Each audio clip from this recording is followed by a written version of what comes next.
Bonjour, monsieur le journaliste. Je m'appelle Marie-Jeanne Louhaka Kessa.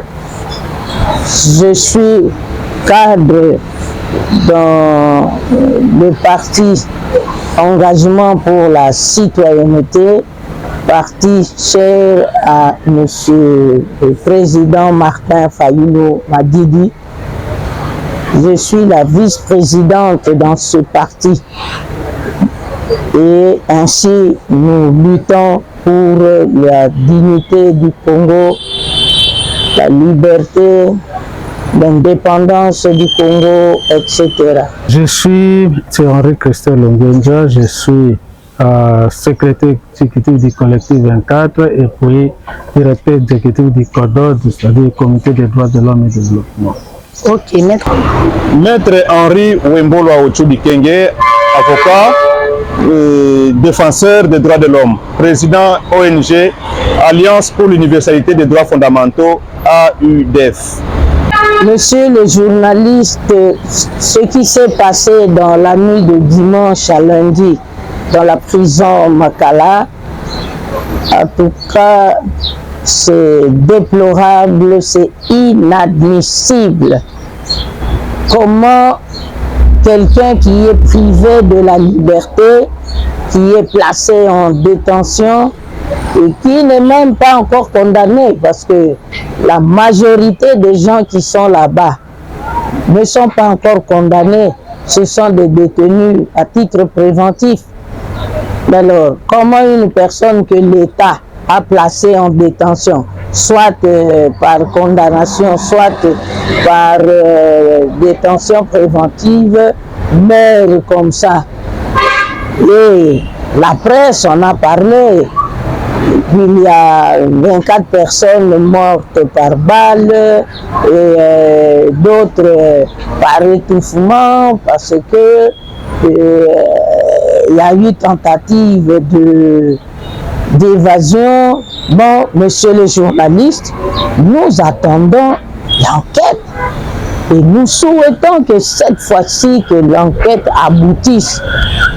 L'enquête nationale, même une enquête internationale, parce que trop c'est trop. La mort est partout dans ce pays, au nord, au sud, au centre, à l'est, à l'ouest. Trop c'est trop, ce sont des morts de trop. Les gens ne peuvent pas mourir de cette façon-là.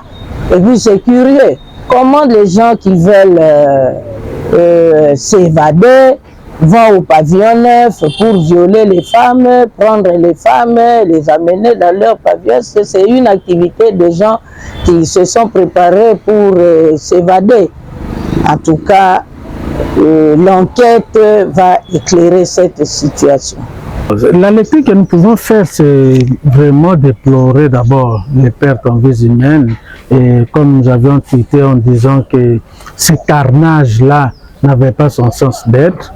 Et lorsqu'on a vu des membres du gouvernement qui se sont contredits, ciel ouvert, où l'un dit qu'il n'y avait que 2 morts, nous sommes dit c'était pour quelle intention? Quand on sait que la vérité fait partie des éléments d'une justice crédible et que lorsqu'un vice-ministre à la justice ne doit pas être en mesure de dire la vérité, ça nous a inquiétés. Et de l'autre côté, l'intérieur qui va lancer aussi ces chiffres, mais lorsque nous voyons des images et les vidéos qui tournent, nous pouvons dire que ça va au-delà. Et d'ailleurs, dans les habitudes, lorsqu'un gouvernement vous lance des chiffres, ça veut dire qu'il faut aller même multiplier par 2 ou par 3. Donc c'est un carnage qu'on ne pouvait pas tolérer. Le centre pénitentiaire, ce n'est pas un mouroir. Et que jusqu'aujourd'hui, le gouvernement ne nous dit pas, ne donne pas des informations claires sur le mobile de cette tentative d'évasion. Qu'est-ce qui s'est passé exactement? Et que si il y avait cette tentative d'évasion, parce que le réflexe de toute personne, c'est de sortir. Parce que la liberté, c'est la règle. Et l'emprisonnement, c'est une exception. Alors, mais est-ce qu'il fallait-il vraiment qu'on puisse exterminer les compatriotes comme ça? Et en plus de cela, ce qui est encore plus grave, on a violé les femmes, on les a tuées. Mais jusqu'aujourd'hui, on ne nous a pas montré les images des femmes qui ont été exécutées, quand on sait même que parmi les morts, il y a des femmes. Et que le sort des femmes violées, est-ce qu'on les a maintenues encore en prison ou soit on les a amenées dans un lieu sûr pour rétablir leur morale, ainsi de suite. Donc, ce sont des situations, encore des questions qui continuent à être posées et que le gouvernement devrait nous donner des informations fiables et claires. Voilà pourquoi, face à cet imbroglio ou soit cette volonté du gouvernement de cacher la vraie information, nous tous, comme acteurs de la société civile et défenseurs des droits humains, nous disons qu'il faut qu'on mette une équipe indépendante pour mener des enquêtes, une enquête indépendante. Malheureusement, nous assistons à un ping-pong entre l'exécutif de la justice et la magistrature, quelque chose que on n'a pas besoin de ce théâtre-là. Et lorsque tout un ministère doit responsabiliser les faits ou les causes de ces carnages aux magistrats, est-ce que ce sont les magistrats qui ont des armes et des magistrats qui ont ordonné de tirer? Donc ça, c'est la responsabilité du gouvernement et que nous pensons que le gouvernement a l'obligation de sécuriser toute personne et même lorsqu'on est détenu, on n'est pas condamné à mort et même si on est condamné à mort, il y a des procédures pour exécuter quelqu'un. Alors nous posons des questions, est-ce que c'était une manière d'exécuter la peine capitale qu'eux-mêmes ont pu décréter unilatéralement? Est-ce que c'était une manière de désengorger autrement la prison? Et toutes ces questions frisent et que ça demande une réponse claire de la part du gouvernement. La situation déplorée aujourd'hui à la prison nécessite une attention particulière et un peu plus d'objectivité pour comprendre que à la prison, il y a des problèmes et ces problèmes, c'est à plusieurs niveaux et plusieurs responsabilités. On parle de la question de morts, plusieurs morts, que ce soit selon les normes internationales, quand il y a un mort en détention, c'est une mort suspecte, il faut des enquêtes. Et à plus forte raison quand il y a plus de 100 personnes qui sont décédées.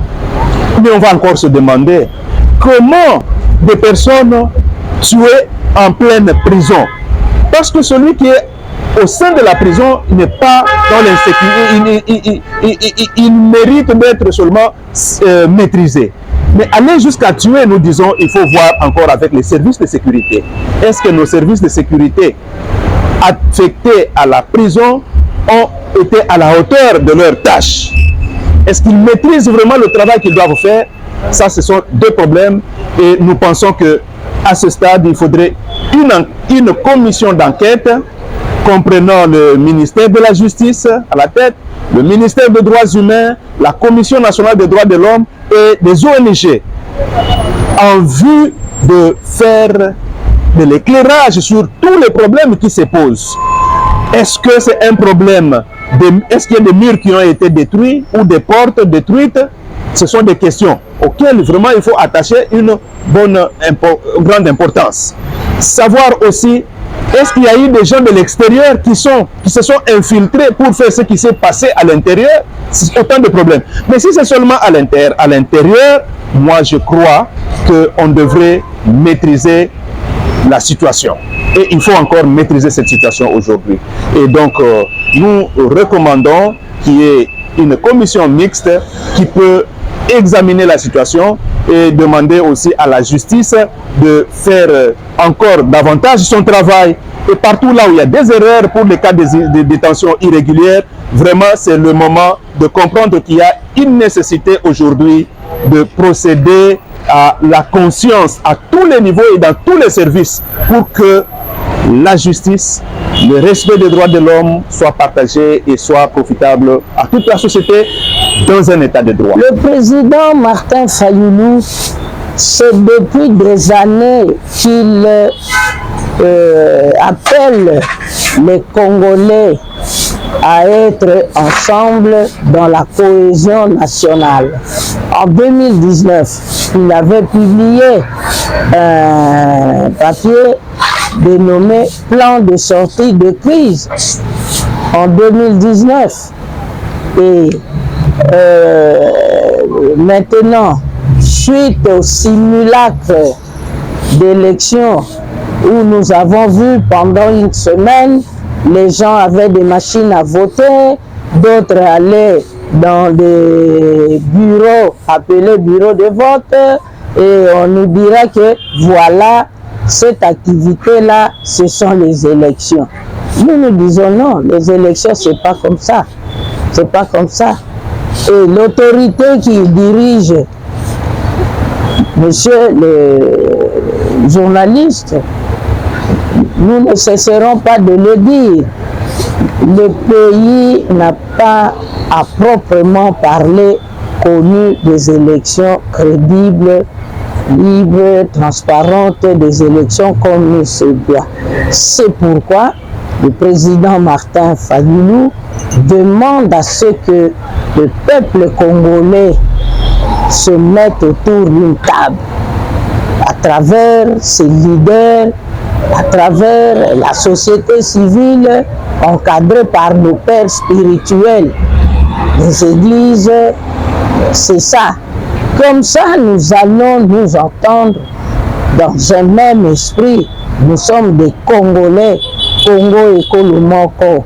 Et dans cet esprit-là de cohésion nationale, nous allons nous parler en face pour tracer, lever les options pour sauver le Congo du danger.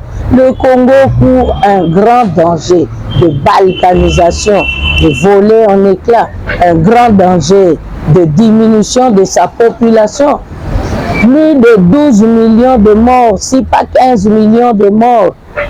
C'est la population de certains pays, monsieur le journaliste.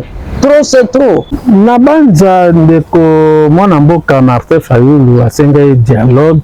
Pamba te mboka eza kotamba malamu te. Ponsenga pe koyeba ke mboka eza kotamba malamu te. Pasi eleki.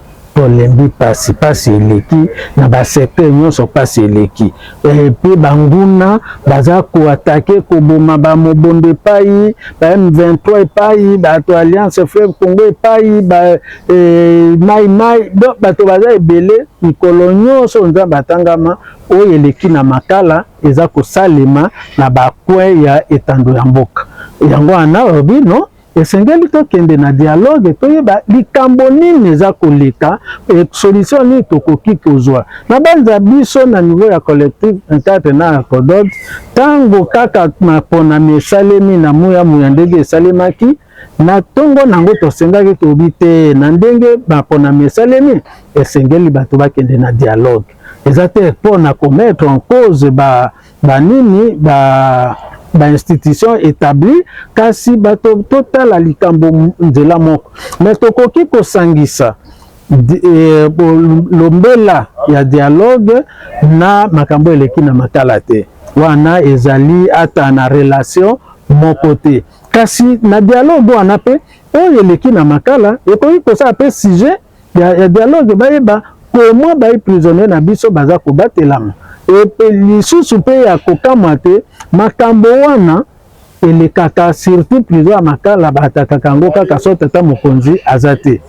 esenge mpe tata mokonzi afungola miso ke pourtant soka nga na bimi na mboka baatake eza nini atala mpe baservice baentourage na ye eyameka kotia kimia omoni baye prisonnier babande koloba nini est-ce que changement tolukaki yango oyo tokendeki kovote changement yango tata mokonzi tayela biso changement yela biso yango ezali interpellation et na banzaki makambo eleki wana na mboka eza komitosa ndenge même ba décréter deuil national matanga na mboka mais lokola eza ba mapinga ezali l'état nde moto abomi aza koyoka soni ya kosenga matanga na mboka alors donc dialogue ezali na relation moko te na makambo oyo elekaki na prison ya Makala. Donc eza makambo mosusu esengeli mpe dialogue mpe eza po soki dialogue ete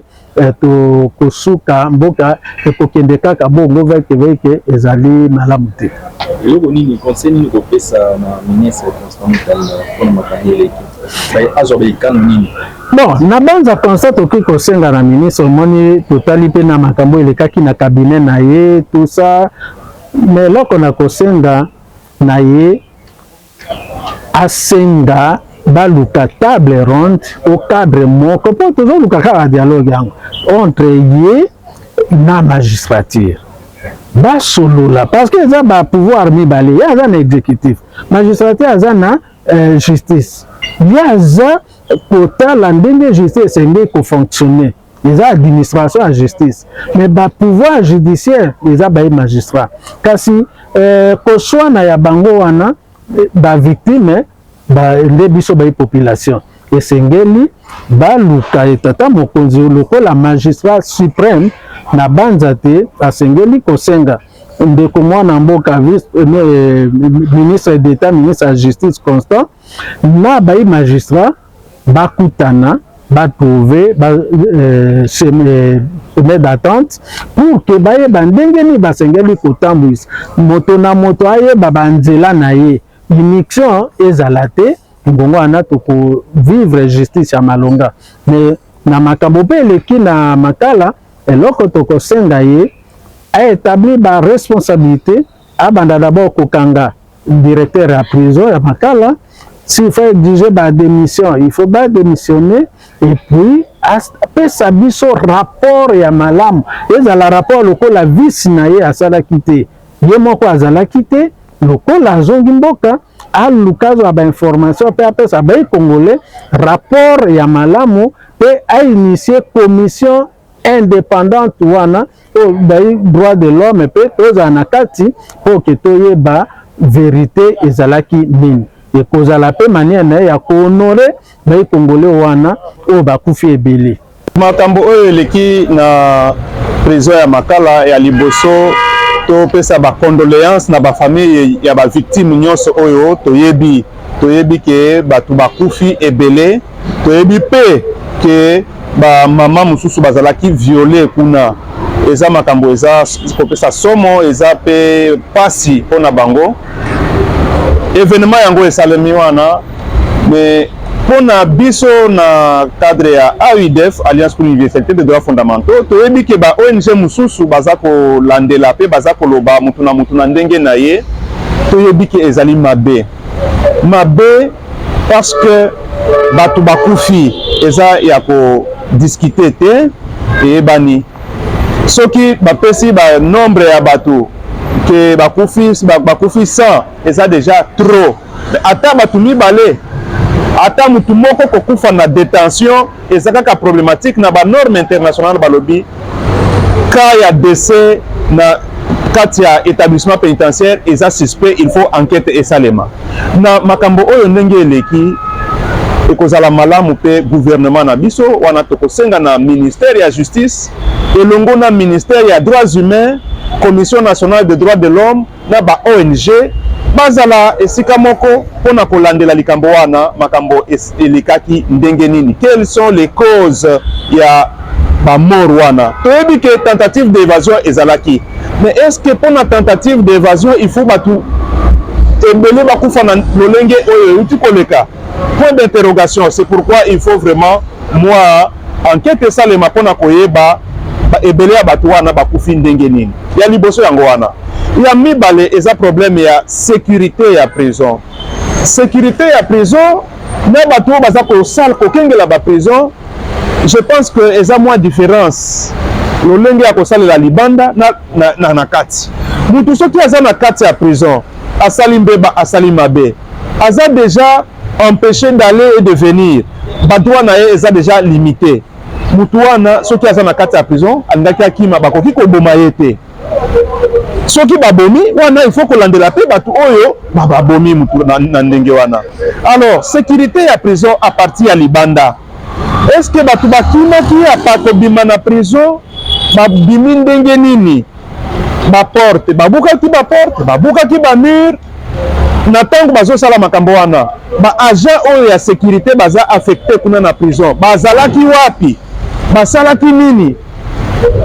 Bakoloba ke grâce na bango nde bato bakimaki te. Oui, mais wana étape, mais étape mosusu bato bakufi ndenge nini na kati ya boloko, na kati ya prison. Mutu alingaki akima soki aza na kati ya prison eza lisusu danger te, bakoki kokanga ye, bakoki kosambisa ye te, babakiseli ye baane mosusu ya condamnation na ye. Mais soki mutu alingaki akima aza na kati ya prison babomi ye, wana eza problème. Alors toloba makambo oyo na cadre général, touti wapi, toza wapi, tozokende wapi, toyebi lelo ke neti prison na biso oyo ya Makala basala yango na capacité d'accueil ya 1500 personnes. Wana toza na ba période ya ba indépendance. Mais lelo prison wana ezaka susu na 1500 personnes te. Et comment surpopulation pénitentiaire, surpopulation carcérale oyo tolobelaka mikolo nyonso jusqu'à 1500%, parce que de 1500 soki boza na 15 000 personnes, c'est déjà 1500 dépassement ya surpopulation carcérale. C'est un sérieux problème. Cause ya baba eza nini nombre ya population est augmenté na kati ya Kinshasa. Cause mususu eza ke criminalité pe et mati makasi yango bato baza kokanga bango ebele baza ko se retrouver pe ebele na kati ya prison. Mais eza moi défaillance pour le gouvernement na biso banda bambula ebele eleki, parce que il fallait kozala na système oyo na bamboka mosusu baza na la maison d'arrêt esika batiaka bato oyo baza basambisi bazosambisa bango nano bakateli bango etumbu te. Mais awa tosangisaka na ba oyo bakateli bango etumbu nanu te, ba détention préventive ou détention provisoire, na ba oyo baza déjà condamné basangisaka nyonso esika moko. Yango tozokoma na ba niveau wana. Soki bakoki kotonga ba maison d'arrêt pona ko séparer batu oyo baza kozela etumbu na bango na ba oyo baza déjà condamné ekozala malamu. Ba cause mosusu eza ke mingi epa na biso toko déplorer yango ba détention pe air mususu eza ba irrégulière pe ezali, ba détention irrégulière ezali eza pe ba retard pona ko prononcer ba jugement ya batu.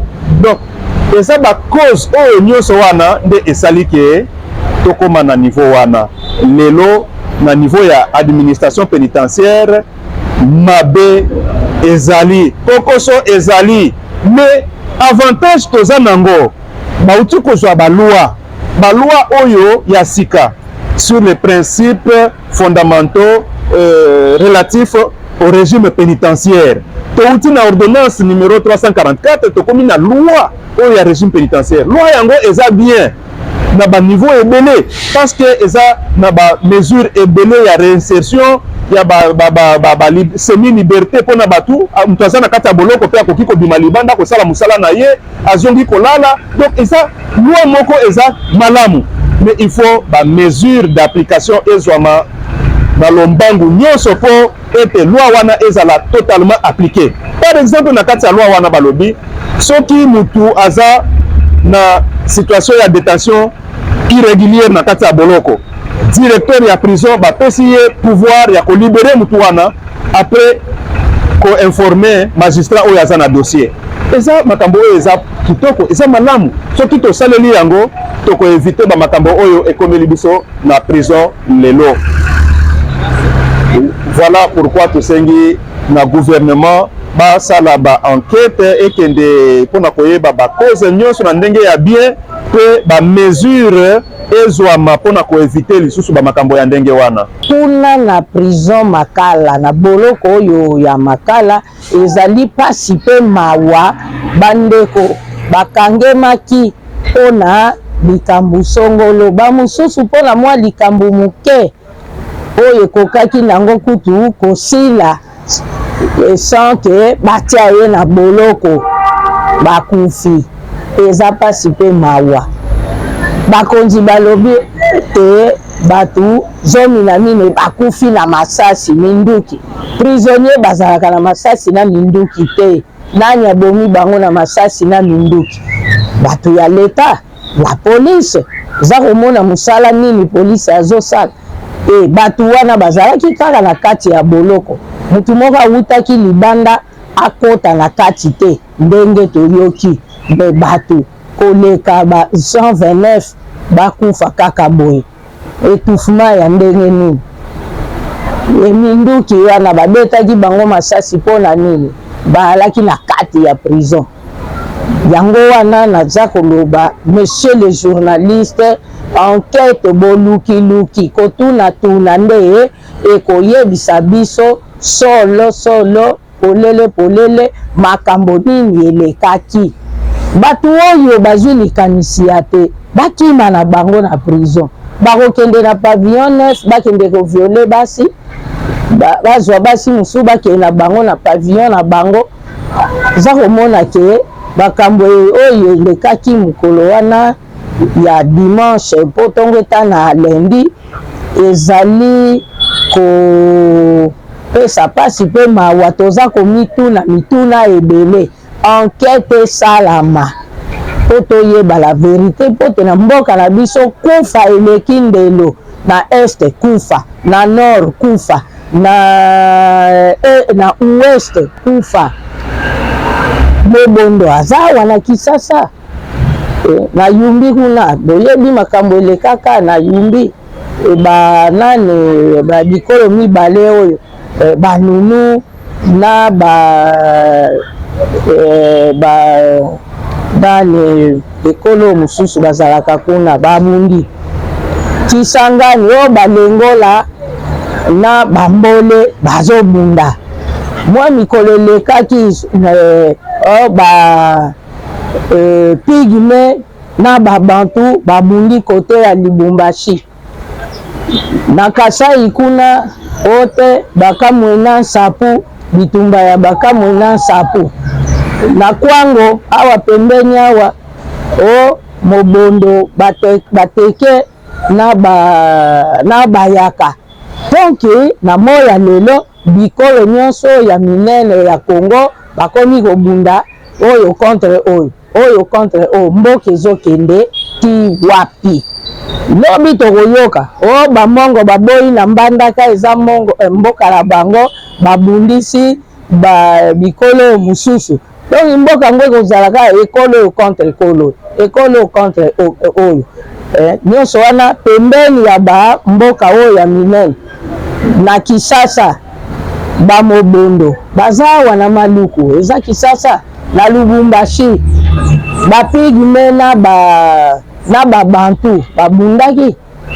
Deuxième ville ya mboka, troisième ville ya mboka na biso Kisangani balengola na bambole bazobunda. Elongwe wana toke na Kwango kuna bayaka na bateke. Alors papa journaliste, problème ya Congo makambo ezoleka na Congo eza malamu te. Mboka etambolaka boye te.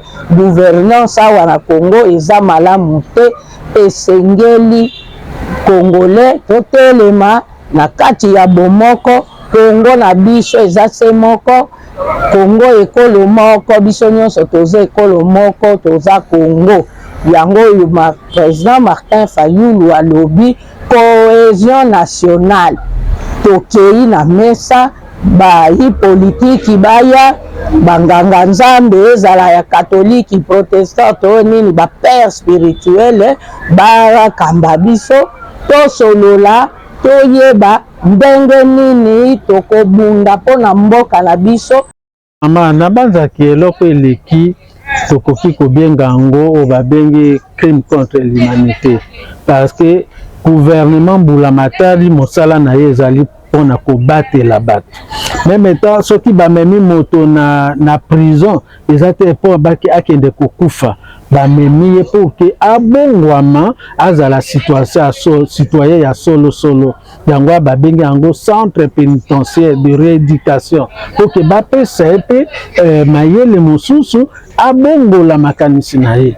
Kasi soki totali oyo elekaki eza na mawa ya kotala ke gouvernement mobimba asengeli koboma baimboka bongo pe seki eloko ya pasi lisusu ke bango na bango baza koyokana te baza bapesaki penza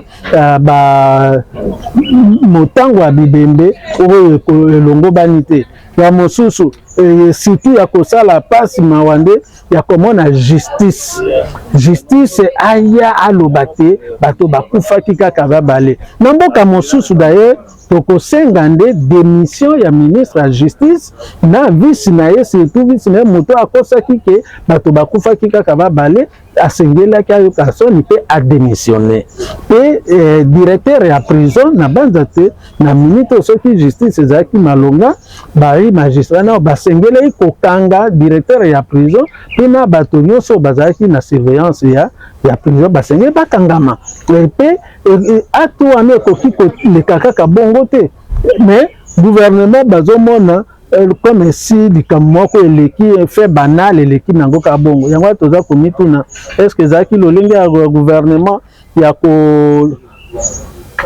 kutola kodime nombre ya bato na kati ya prison to est-ce que ezalaki lolenge ya gouvernement ya koboma bao comme bazongisi pe peine capitale ya koluka kocamoufle baboma pe bato mosusu bazali condamné na peine capitale to ezalaki nini.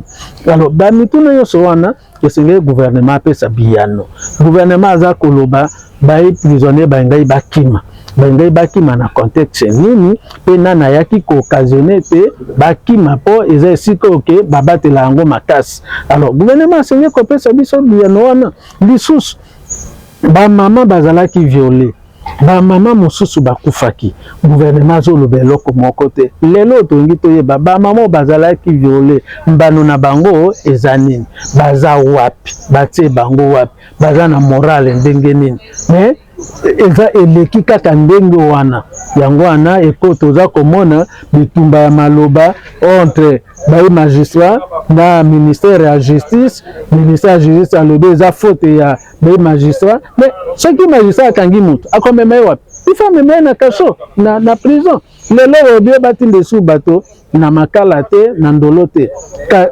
mibeko elobi soki na basusiate to na bo babengi na baamigo soki bakangi moto aza kaka na mikolo mibale 48 heures sikoyo soki baotinda esu bango kuna te bakotinda bango wapi baosala na bango nini wana ezali koviole mibeko ya mboka.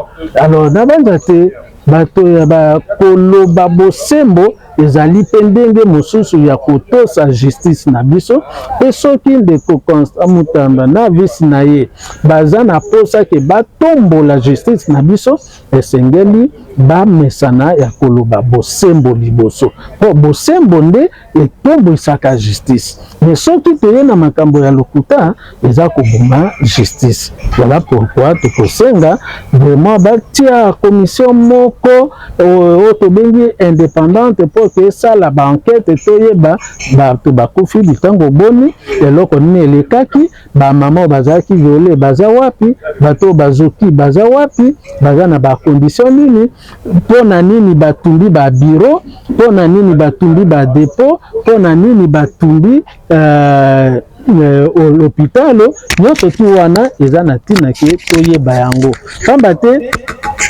namoni te prisonnier aya atumba biro mikanda na ye dossier na ye ekota na main esika aza kolia atumba yango pour ke baloso beloko aza kolia ebeba. Donc esengeli toyeba eloko nini elekai na kati na banza ke responsabilité ya liboso ezali ya gouvernement mais ya pasi ya komona te te sikoyo gouvernement baza kopesa bainformation ya malonga te. Merci maître Nabanzo le quotidien son détina Babina sali po mulingani tanga masolo boucle